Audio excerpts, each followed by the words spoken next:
All right. Good morning. Good morning. Good morning. Happy Monday. Happy Monday. I had family in town, so that is the reason for the delay this morning. The dogs were loud, so this is the first quiet moment we were able to go live. I just want to say thank you for your patience. First of all, happy Monday. Happy Monday. Happy Monday. I'm so glad to be here with you all on this Monday. I am, like I told you before, I'm going to move this into more of a podcast space. So I don't think I'm going to do the morning show past May 15th. However, I am here today and I am very grateful and appreciative to everybody who joins in every morning. The first thing before I go any further, I just would like to say a quick prayer, which is Heavenly Father, thank you so much for waking us up this morning. Thank you for your continuous grace. Thank you for blessing us, dear God. Everything that we feel on the inside, that we're feeling weary, we're feeling low, dear God, I just ask that you come on the inside of us and truly lift our spirits, change our heart, change our mind, give us the right attitude to walk in gratitude, give us the heart that you know that we should have. We appreciate you for all things. We look to you. We know that there is no power source greater than you. In your name we pray, amen. So, all right, I wanted to get that out the way because that's important. What's up, Alexis? Good to see you. Good morning. All right, Cleveland Grave Digger. What's up? That's an interesting name. Grave Digger. I've never met one of those or heard seen that on the internet. All right, so for this weekend, there's quite a few things that happened this weekend. One of the things that stood out is the story of Rodney Hinton Jr. Rodney Hinton Jr. is a man who ran over a police officer after a police officer in the department. What city was this? Killed his son. So his son was killed by a police, and behind that, he ran over a police officer in their town. And so what you'll see is the clip that's going viral for Rodney is basically he walks into the courtroom for some kind of court appointed meeting that he has. I won't say arraignment. It's not an arraignment. It's like, I don't know if it's a plea. I don't know what it is, but it's like he has court and all of the police officers. I mean, it's literally 100. Oh, Cincinnati. Thank you. I was wondering if that was Cincinnati or Cleveland. So I just knew it was Ohio, but I didn't know what part. Cincinnati, Ohio. So basically he comes to court with and I want you all to see all police officers that are standing in court for this moment. So this is really interesting because it's been stated that when you are a part of the Department of Police, you genuinely have to decide, you're not black, they say that you're blue. You're not white, you're blue, but we know that you're white and you're blue. So all that to say that I'm going to show you the clip. I want you to see the clip. You know me, don't take my word for it. See it for yourself. All right, so let me share this really quickly with you. I want you to see this, the intimidation that is attempted here. So let me start this over. If you could just see it, just put Rodney in the chat. Put Rodney in.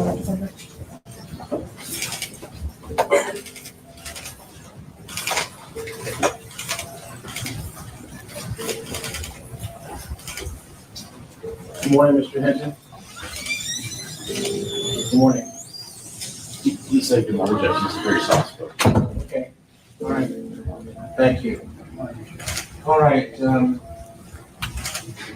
Anything as to probable cause? Yeah, we'll waive probable cause this morning.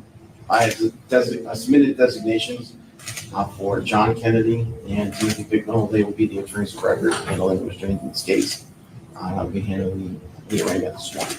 All right, thank you. Mr. Prosecutor, or anything as to As to bond, Your Honor, thank you. Your Honor, we understand this is a very, very serious, very terrible charge. I'm stopping this for a second because I don't know who I am, but I'm stopping this for a second because I want you all. I found that shows more of the tension that is in the courtroom. Even the attorney for Rodney has to acknowledge the tension. There's a lot of sadness and grief in the courtroom. Do you understand? Somebody has to be intelligent in the room where they can acknowledge that there's a lot of sadness and grief in the room. It was over 30 sheriffs that came into the courtroom as solidarity for the system. But I want you to see the Black folks that are knotted in this system. And this is what I was talking about last week, that we're not just tied to this system, we're knotted in it. It's becoming like you can't get out. It's a knot. It's not a tie, it's not a bow, it is a knot. Like we are weaved in the system. You have Black men and Black women in the courtroom in solidarity of the system. I want to show you this, so stand by as I show you. You know my motto, don't take my word for it. So take a look right here, and I'm going to play it. If you can see it, just put Rodney in the chat again.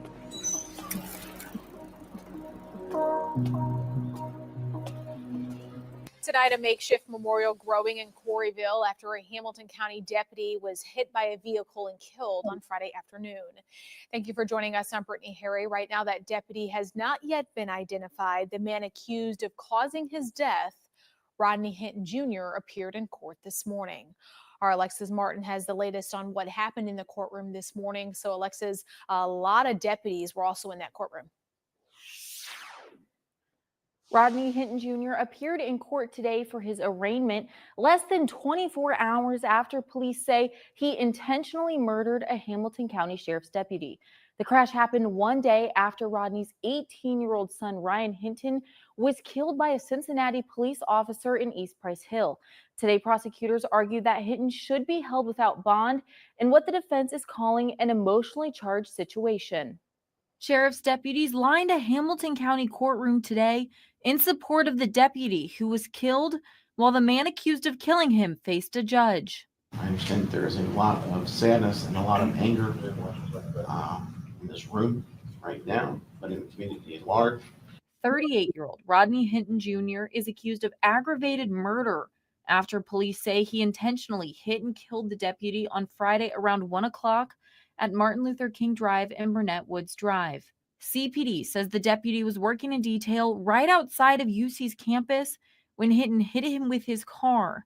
The crash happened one day after Rodney's 18-year-old son, Ryan Hinton, was killed in a shooting involving Cincinnati police. I understand that this is an emotionally charged situation. Prosecutors argue no bond should be set. They say the crash appears to be intentional. Court documents say Rodney drove eastbound across oncoming traffic lanes through the intersection and directly at the deputy who was wearing a uniform and a bright fluorescent vest. There are no evidence of skid marks. There are no evidence that he tried to avoid him. It appeared from everybody who was on the scene that he deliberately struck the deputy in an attempt to kill him.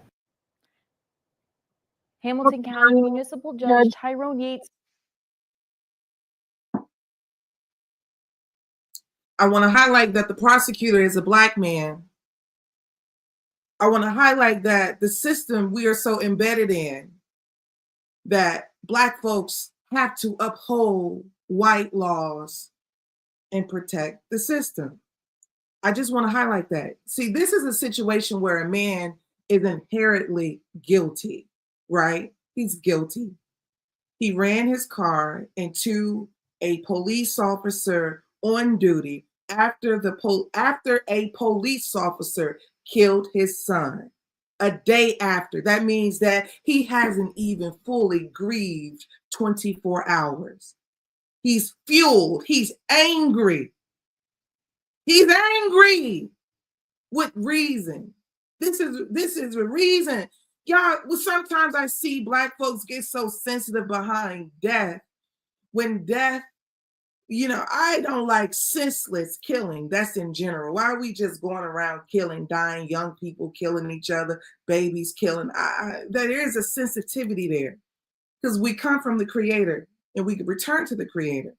And then some people have a hard death and a hard life. Like imagine you have a life full of trauma and then you have to die in such trauma. It's crazy. I think this is American culture. Bloodshed, right?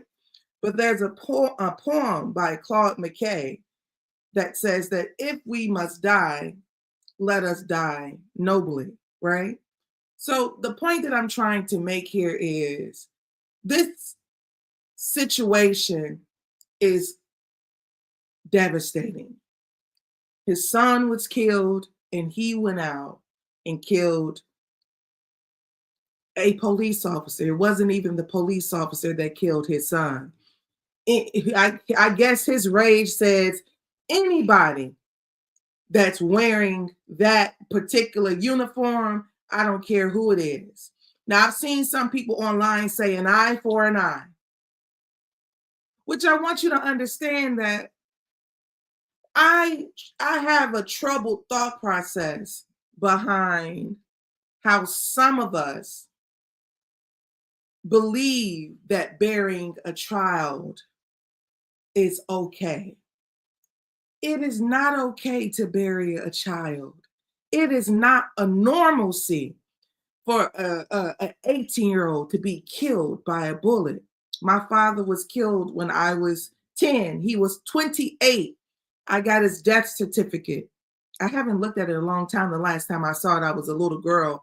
But I read the death certificate even I probably was a teenager.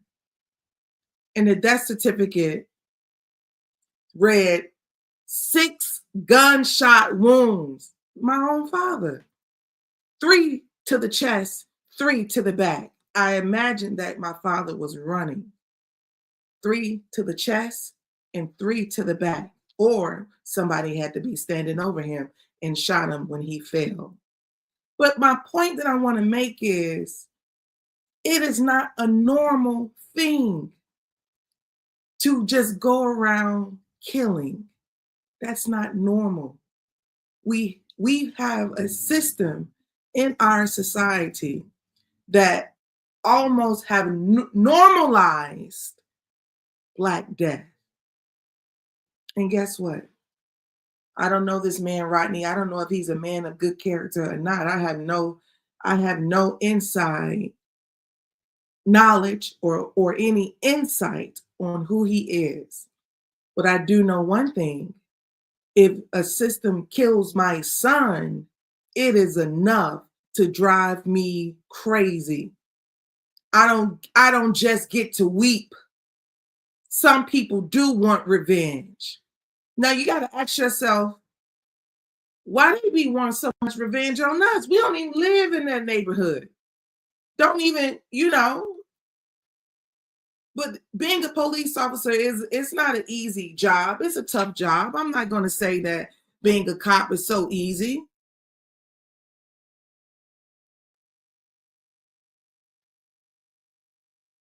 The reason I'm on another site, Corey, the reason why I can't read your comment because I'm actually streaming on YouTube, which is a different service. So although like I have IG connected, I'm not fully on IG. So I have to go in between screens. That's why I'm not seeing it quick enough. It may appear as if I'm just talking to one group, which is IG, but I'm actually talking to 2 YouTube channels, Twitter, as well as IG. So that's why I haven't been able to see the comments that you placed in the chat quickly or frequently. So anyways, I want to say that it's not an easy thing to bury a child, to bury a loved one, but you know, God forbid the moment that folks want revenge and not peace behind chaos. Y'all think everybody gonna bury a child and just say, you know, it happened and God gonna heal me? No, some people going out for blood. You know, that's what they're going to do. They're gonna go out for blood. So, anyways, just go ahead and add this back here really quickly so you all can finish this out. Says the circumstances are unusual and tragic and ordered no bond for Hinton until his bond hearing on Tuesday. He's being held in the Claremont County Jail right now out of safety concerns. Reporting in studio, I'm Alexis Martin, Fox 19 Now. The attorneys for the family of Ryan Hinton released a statement today. It says in part, prior to the crash, the family, including Ryan's father, Rodney, attended a meeting with Cincinnati police to view body camera footage of Ryan's death. This statement says Rodney left after that meeting and was not heard from until, quote, learning about the tragic incident involving a law enforcement officer who was working a traffic detail near the university. The statement goes on to say, quote, on behalf of Ryan Hinton's family, we offer our heartfelt condolences to the family and colleagues of the officer who was killed yesterday. This is an unimaginable tragedy for this community. Ryan Hinton's family is heartbroken by this tragic turn of events, and we are all devastated for the family of the officer who was killed. Now,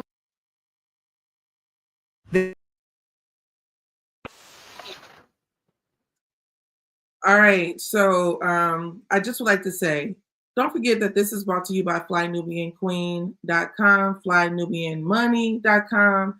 I want to make sure I get this up. This is brought to you by Fly Nubian Money. You should text Queens to 87948. This is where you go when you want to get your money up and you want to get your mind up. This is where you go when you want to get your money up and you want to get your mind up.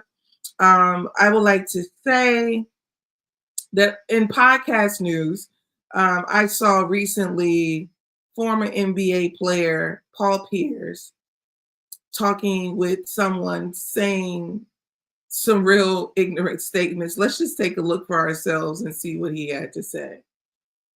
Don't take my word for it. I don't even know if I should play. We're gonna put our incomes together, have all these kids, and then I don't know if it's helpful or if it's damaging to play things that really don't. Old people and poor people. Okay, so let's get into that. Why? The conversation is about marriage. Let me say what marriage is and who's marriage for. Marriage is for old people and poor people. Okay, so let's get into that. Why? Because when you broke, our parents, like my moms and all them, they married on a merit of like, okay, we're going to put our incomes together, have all these kids. And then when our kids, we're going to have 5, 10 kids back in the 60s, all them, they're going to have 5, 10 kids so they can work and bring income. Yeah. So you poor. So you married for that. It's all about. Let me say what marriage is and who's marriage for. So you married for that. And now when you get old, somebody that to be by your side to take care of you. Right now, my mom got married. My mom never been married in my lifetime. She got married when she was 70. Wow. It was perfect. She had somebody by her side the whole way through. So do you... I really believe that. Like, that's what, like, outside of that, it's no advantage to a man. Why is marriage advantage? What advantage, what does it do for a man when things go south? Like, we gonna have to give up half our this, pay child support, but what do the, so you married for that. And now when you get old, somebody that to be by your side to take. I just want to say this, and I don't mean to be offensive because I really am saying genuine plays. I don't consider men who are rich in sports and rich in currency to be wealthy men.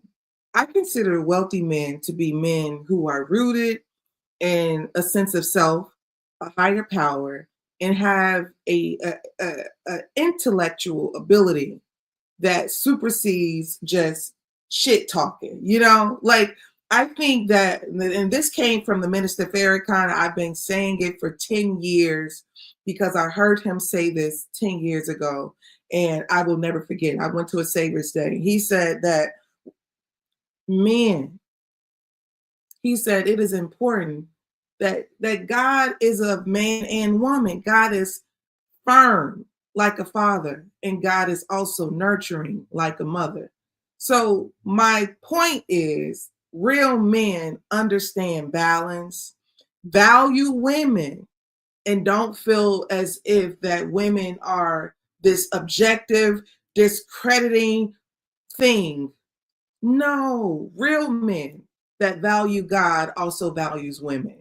But when you have men that are uncentered, and also I just want to say, when you have basketball players, they don't make you read in basketball. They make you catch. They make you strong in your body. That doesn't mean that you're strong in your mind.